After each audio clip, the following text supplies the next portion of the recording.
Hey guys, we are having an open discussion today involving Dragon Ball Super. I'm joined with the other Fields bro here today. Brandon, how you doing today? Doing good. Let's get started. All right, the first question is Android 17 is returning. How do you think he will be written into this story, this new arc?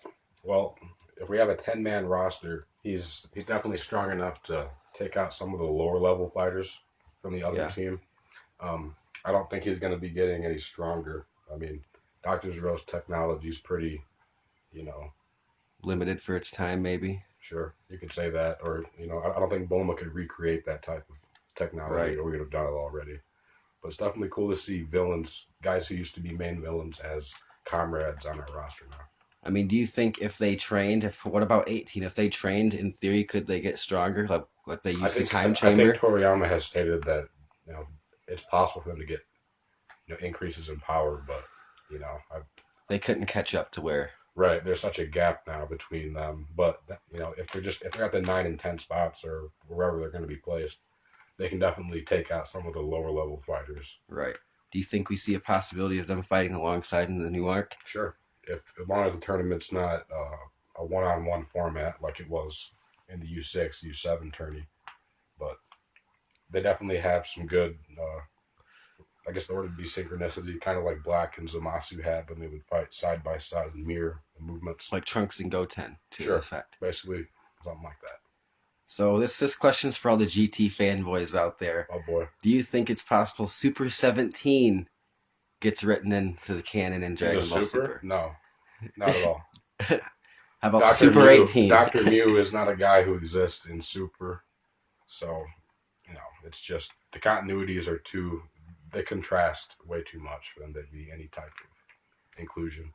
All right, staying on the androids topic here. Do you think Dragon Ball is done with androids? Are we going to see any more villains past this new arc on February 5th that maybe involve androids? I don't think we're gonna have new androids. I mean, I felt like the last saga was kind of a throwback to the android saga in a way, bringing Trunks back and showing clips like when Trunks explained to Little Trunks the difference in timelines and what history he experienced and the history that Little Trunks is going through, how they're totally different. Right. So we've seen lots of homages, throwbacks to the Android saga, which is the best arc in Dragon Ball Z.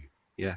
There's been a lot of shoddy animation so far in Super. There's in the episode 72 preview that there's been some wacky Well, shots the of thing about Goku. Super's animation is it started off like in the Battle of Gods saga. They were redoing the movie, and Resurrection F. They were turning the movie into an arc. I don't like how they did that. The animation wasn't as crisp and fresh because the budget for the movie is so much greater. Right. But once they got past and started moving into Dragon Ball Super exclusive new content like the tournament, that's when it started picking up. Like the Goku hit fight was pretty good.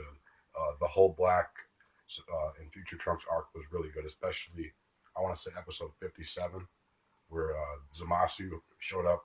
Him and Black were shown to be separate people for the first time, Mm-hmm. and Yeah. some of the fight scenes in that were really, really, really. I remember the top-notch. first time we saw a preview of them maybe being separate characters was in the Heroes trailer, and that Yeah, got people talking. right. It was like a spoiler. All right, on to the hit subject. What are your opinions of the move hit used against Goku? It That looks just like shockwave punch type thing, that heart I attack. have no idea about that. But when he was glowing blue, that's basically what I do on Xenoverse when I want to be a dick. I'll just use fighting post J, and now nothing can damage me as long as I have stamina. So Yeah, he had that little he had a glowing a little glow thing. around him. Yeah, an outline And all the attacks just bounced off phased him. off him. And even in that scene, the animation was a little wacky. Like it kind of looked like the when Beerus, like episode 5. It wasn't episode 5 bad, but like it just worries me. We're going to a new arc and we see a shot. Like granted, it's 30 seconds of the new. A lot of anime series are like this. They save their top animators for the episodes that are going to be, the meat and potatoes, so to speak, of the show, and they have their second wave guys do the in between episodes, the mini episodes. Now we saw a little freeze frame of Beerus at the end of episode 72 preview at the very end. Do you think that's a teaser shot, or do you think he really comes in and says, "Well, know what? Hit. He's my fighter. You can't. You're not killing Goku. I'm killing." And he does the the Hakai move he did The against. destroy move. Yeah, the Hakai move or whatever it's called. Um, I don't think they're going to take out Hit.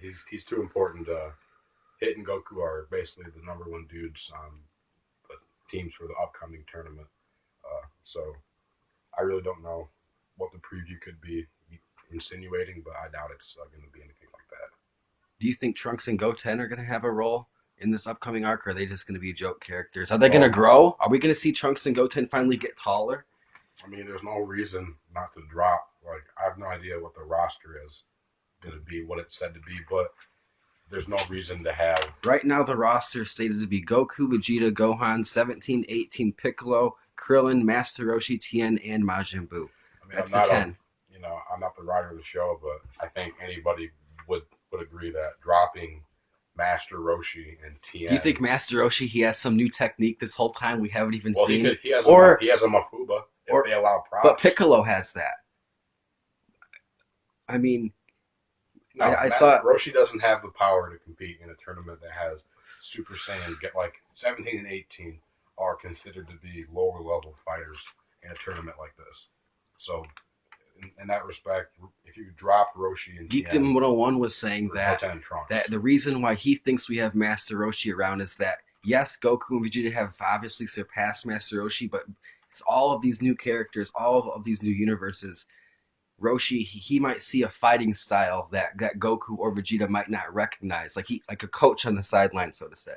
Well, that's true, but I feel like we have Whis for that. Like back in the are we going to see Whis back in the previous tournament?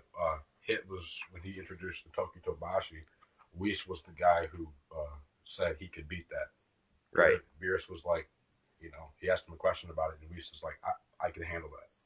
Right. What are your predictions in the new arc or expectations for new characters? We know Akira Toriyama has given the original draft for this upcoming arc and character designs. Well, I've always hoped they're going to have a tournament with more universes here, so we're going to have multiple teams of high-level fighters. I'm not sure if it was said that Universe 6 and 7 are the only universes with Saiyans, but if there's other Saiyans in other universes, I want to see a legit Saiyan appear who's basically like our Goku and Vegeta, not a rookie in Cabba, right? Who has to look how disappointed Vegeta was when he had to train this kid in the middle of a battle. I want to see a dude who shows up and busts out Super Saiyan Blue, and that'll basically tell us that he's on the level of Goku and Vegeta. Do you think Cabba, he's kind of like a copy of Tarbell? Like he kind of has the same character design. They wrote out Tarbell. You know what I mean? Is Cabba like he kind of has the little brother feel with Vegeta? Well, sure. I think Vegeta just likes Cabba because, from Vegeta's perspective, Cabba is the strongest of his race in his own respective universe. Mm-hmm. So it's going to benefit all the Saiyans of Universe 6 to have a guy like Cabba who can, tap into Super Saiyan. And he learned fairly quickly. So he just was unaware of the transformation or never fought an opponent who drew out that need for that power, basically.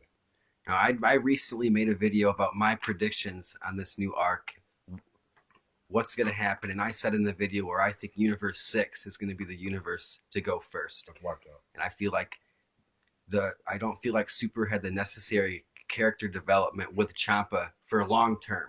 So I feel like it would bring people in if they got rid of Universe 6 first.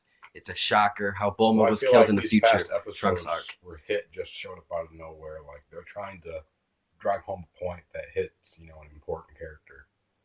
So, do you think it's possible that this new arc redeems Super as a series? I mean, we've had 2 movie remakes. There's been bad animation. There's been shoddy storytelling and filler. I thought the last arc redeemed Super. The last arc was very, very good. I was a fan of the Universe 6 tournament.